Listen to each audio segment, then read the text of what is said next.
need to run things this way. You need to be a politically charged organization, and it's your duty to do so, and blah, blah, blah.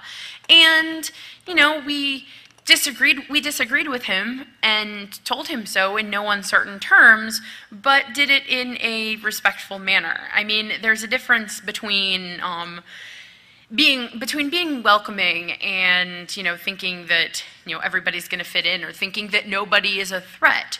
But what's important, I think, be it a 2600 meeting or a hackerspace or anything else, is to, you know, give the, like, find out what you can about them, but, you know, give them the benefit of the doubt. If you find out pretty quickly that, yeah, you know, he's a Fed and you don't really want to, you know, talk to him and he's up to no good and going to be disruptive, yeah, proceed from there.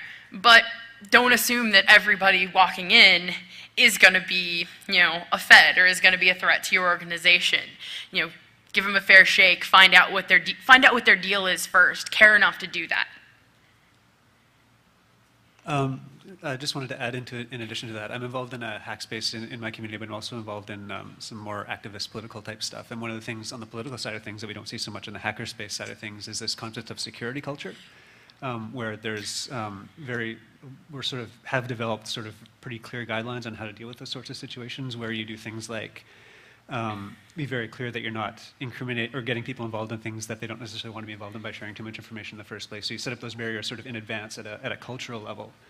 So if, like, some people in your group are doing things that are, you know, gray hat, black hat type stuff, or whatever the context is, you know, you make sure you keep that away and just sort of as a cultural thing, don't expose those things. And then when people are coming in and want to get involved in that, there's sort of processes that you can see happening in more, or at least that I've seen happening in more activist areas, and this is probably something where 2600 groups can learn from, because there's obviously a lot of similarities, but just that concept of building in security culture can get around a lot of those problems as well, I think.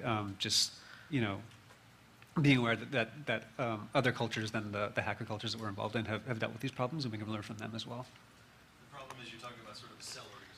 No, it's an interesting point. I mean, I'm talking about things as simple as an info shop, like a bookstore, where it's a radical bookstore, and, you know, people there are involved in other projects, and, you know, you want people to come in and volunteer because they like, you know, being involved in a community bookstore and stuff like that. You don't want them to necessarily get involved in other things like that. So, yeah. One of the things that I found interesting in talking about hackerspace is where I live best is in the virtual, the virtual hackerspace. So for me, it's IRC channels. That's where I live. And, you know, I've been to hackerspaces and stuff. I find it interesting. But, you know, for myself, I am